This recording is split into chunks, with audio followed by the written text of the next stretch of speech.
Hey viewers, welcome to another game of the Casual Pro Gamer. Today we're just doing a random game of some random people, and I just hit the observer mode, spectator mode, and we're just going to spectate. We are in fact going to the game of Olaf, which is played by Unexist, but I'm not going to focus on him necessarily. I am just going into the game wherever I can. So currently we are joining the game when it's 5 to 9, so we are ahead here. Well, he is ahead. And yeah, I really find it difficult to accept the fact that we cannot, well, go into these games at the 0-minute mark. I find that really annoying.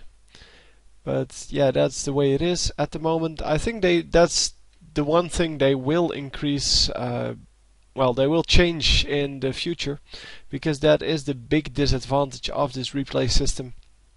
You cannot go back in time further than, well, the moment you joined, and that of course is not really what you want out of this. What you want out of this is to be able to see the game, the entire game, just like you would on the replay system, which is, by the way, for those of you who don't know, a third-party software. So that means that the software is made by someone else than Riot Games, and also, yeah, that is the reason why, well, this is so crappy and the replay software has so many more options. So yeah, the teams kind of, yeah, really equal here. Well, not so much the score, I mean, but the kind of how much chance they have to win right off the bat, because the lane, the bottom lane and the top lane, yeah, no, they're quite equal. The mid lane, I don't know. LeBlanc versus Kokma. I think Kokma has more late game potential than LeBlanc, but on the other hand, LeBlanc has more early game potential. So, and they are currently 0 and 2 against 2 and 1. But Jack Kokma is at double the amount of minions there. So top lane is Olaf versus Shyvana, and I think that's a pretty even lane. And with Alistar jungle and Jarvan jungle, both teams have a pretty good chance of getting nice ganks off. They both have very nice CC. They both have very nice ganking methods. And yeah, it seems that the gank on top is over for now, and Alistar is just going... No, he's going back. He is in fact going back top, so there is a ward out now, and he will see the Alistar coming in.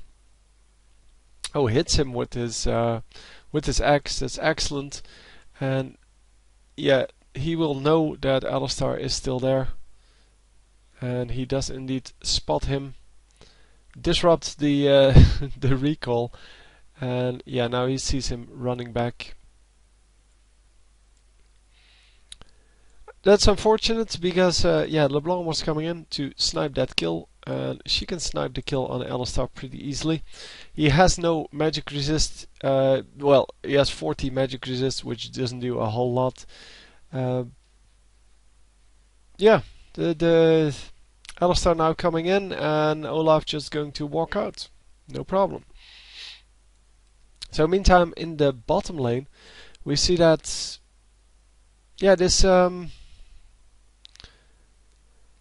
purple bottom lane is pushing quite hard. They're actually pushing beyond the turret, getting the minions over there, and Graves in the meantime is taking out the turret. And wow, he needs to not take tower shots for that. Blitzcrank almost landing that rocket grab. If he landed that, that would have certainly been a kill, because I assume that he has all his skills up. Well, yeah, his ultimate and his power fist. Yeah, the other two, of course not, because he was using the rocket grab, and the overdrive, yeah, that's not a really important one for the kill there. But yeah, the Jarvan coming in, going to give the red buff to LeBlanc, I'm assuming. And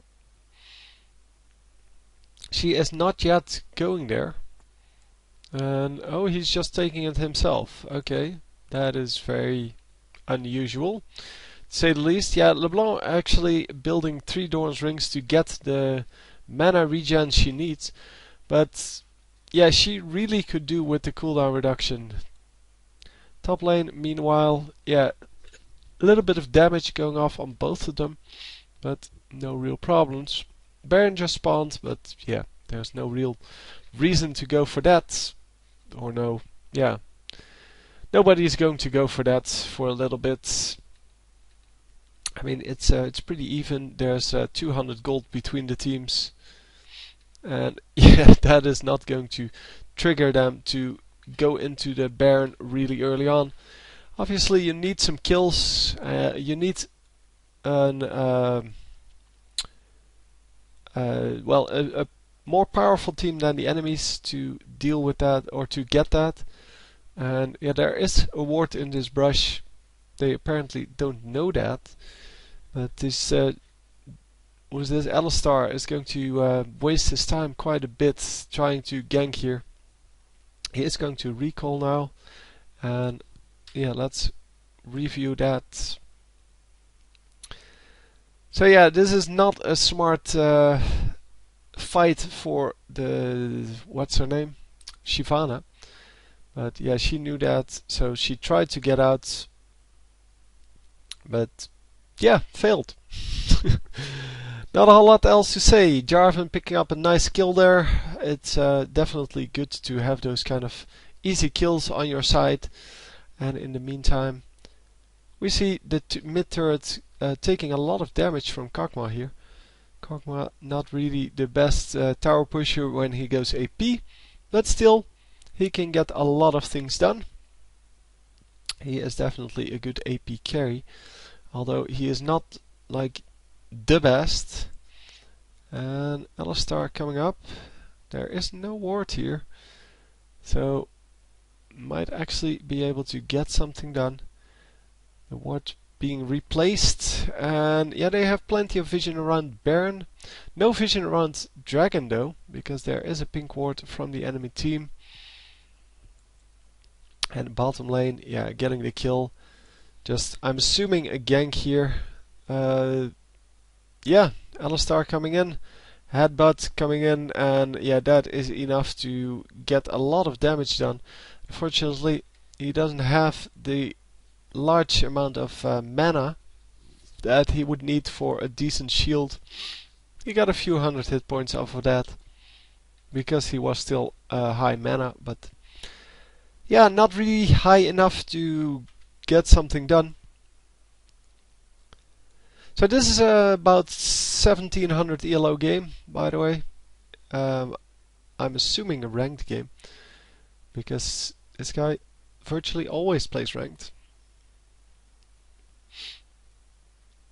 But yeah, well, I don't really know, to be honest. And there's no way for me to see that. So yeah, I don't know. Oh, hang on. I turned off the sound. I was wondering where it was, but there it is. So the sound is back.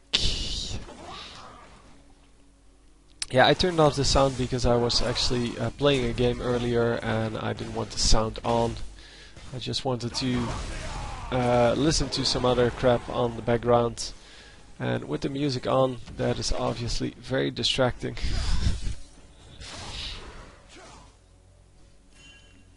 Yeah, Blitzcrank not really getting any grabs done yet, at least as far as we can tell. Yeah,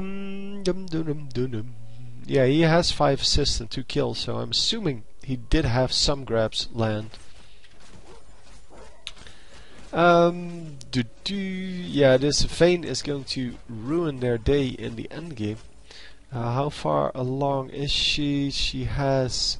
oh, a Bloodthirster first. That is not a good choice at all. Yeah, bought that on her last trip back, I guess, because it only has 11 stacks. meaning that she killed, since she bought it, she killed 11 minions, and that is not a big deal. So yeah, the Bloodthirster is not a good deal, because until you leave the lane, you don't need a lot of lifesteal, you don't need a lot of attack speed. You just need a lot of damage, and that's why you go for Infinity Edge first. It allows you to last hit a lot better.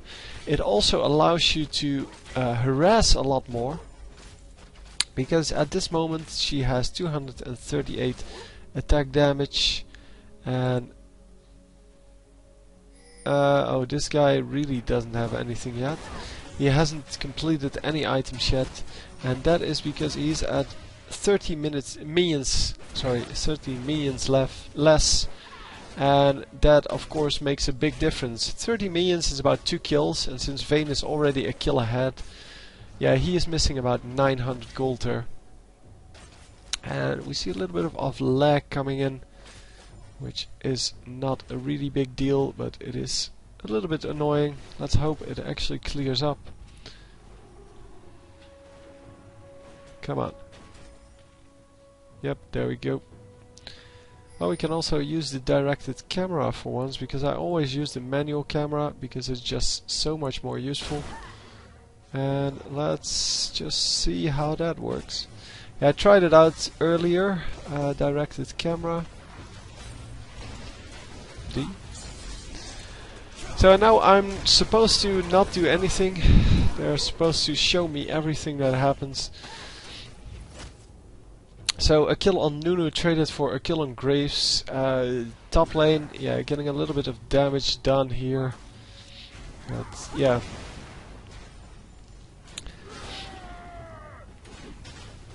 So Olaf getting in there. Olaf using his ultimate to... Oh no, that's not his ultimate. Those were the vicious strikes, the lifesteal ones. And he is going to now ult in and go and get the kill with no... well, wow. There was no HP left. And he does get the kill, and he does get a nice kill, nice escape there. And really aggressive on his part. Of course, he couldn't really go anywhere else, because with Shyvana going so aggressive on him, there's really no way he could do anything else. So Unreal 3 here in the jungle, going to steal away all of these minions. Well, steal away. It's his jungle, so I guess it's not really stealing. Yeah, we don't see junglers in the double golems up top very often, because they're so far away, and normally they want to just stay around the mid lane, bottom lane combination, because that's where they need to gank. And yeah, we only see them in the top there, in the real beginning of the game, and that's about it. So Alistar is going to take out a ward here on Dragon. And that means that purple team has no vision of it anymore. And a little bit of damage going down on the Kog'Maw. But yeah, that is not a big deal. He does still have healing potions, which is quite surprising. And yeah, the Blitzcrank is now building some extra mana to make sure that if he gets low, he can get a decent mana barrier off. Also because his skills require quite a lot of mana. But it's not really the best build for a support, obviously.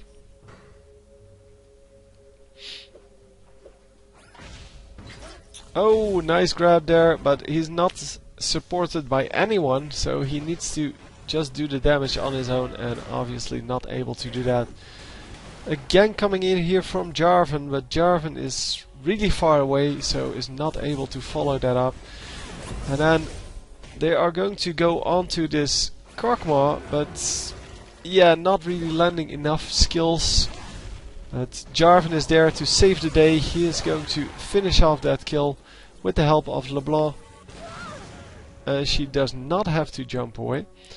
Thought he needed to jump away, but or she needed to jump away, but I guess she didn't have the skill up, otherwise she would have definitely done that. Because there's no reason not to. And yeah, you definitely don't want to get caught by this. So yeah, it's a 3 versus 2 here with Shyvana almost dead already. And is Alistar going to live? I think not, but oh, 4 versus 1. And yeah, no way he was going to live there. Excellently played by this purple team, getting the kill on that Alistar with his oracles. And the 5th guy on the team also in the neighborhood here. So yeah, just backing each other up, and the blue team now in the jungle trying to get something done. The team's turret has been destroyed. So the turret gets taken down. And yeah, with the turret taken down, it should be easy for them to push into the second turret, because the top lane normally isn't very well defended. So yeah, they did see the Nunu coming in. Nunu did pop into the lane there. It means that they know 2 champions are top, and they're going to get the blue buff. Okay. I was assuming they would go for Dragon here instead, because with 2 champions top, if they go 5 champions Dragon, then they get a free Dragon out of that. Even if there is a ward up, but there isn't, because, well, we can see that. Well, maybe not, maybe they placed it in the same place. You never know. Normally there is a ward on Dragon if it's up, because most teams know that they need to do that, and obviously that is the most important thing. If people know what to do, then they mostly do it. So yeah, this is going to be a very hard fight for both of them. I don't think either one can safely kill the other one, because if one of the junglers comes in or one of the other team members comes in, it is going to be pretty much over.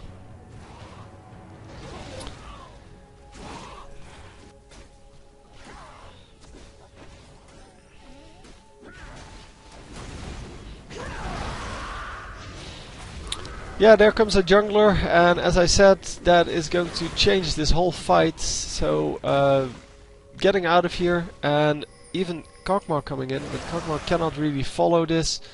There is too much movement speed going on, and is he going to be able to get away? Kog'Maw does come in now, and yeah, Olaf does get killed, which is unfortunate. But yeah, 1 versus 3, that was never going to work. Unfortunately, his ghost was counteracted by just a movement speed on, I think it's Shirelias. I think there was a Shirelias used there. But it may also just be the level 5 boot. No, it was the Shirelias. The level 5 boots obviously helping out as well. But yeah, it's a shame, but they do pick up a kill in the bottom lane in return. And they're going to pick up this kill. The purple team's turret in top lane gets destroyed by Shyvana, but they do pick up a kill. And yeah, although a kill and a turret are not worth the same, it is still a good deal to get something back for that. But you really should try to protect your turrets from these solo pushes, because you don't get a lot of map dominance from one person pushing a lane.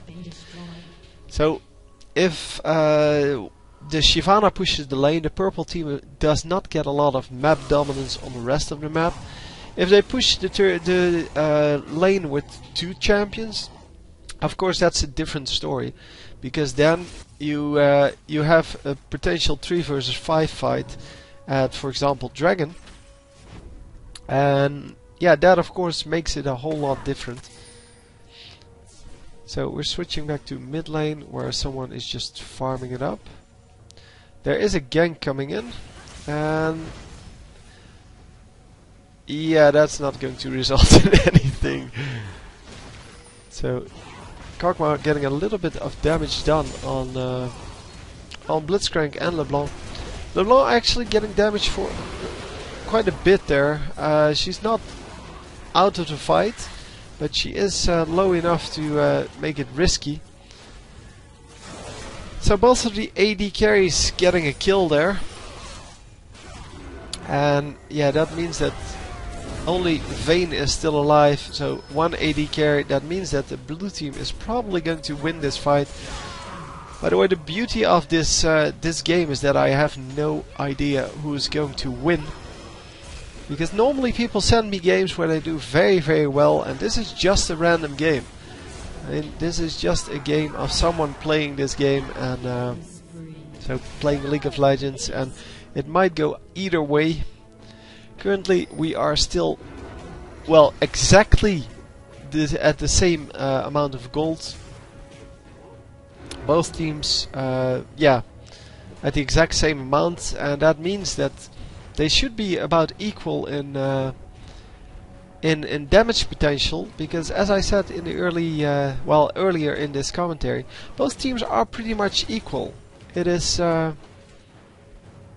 yeah, it is not like one team is much stronger. It is of course well, the case that Vayne is really strong in the late game and Graves not so much, so we'll have to see how that works. Let's hope that this guy does reconnect.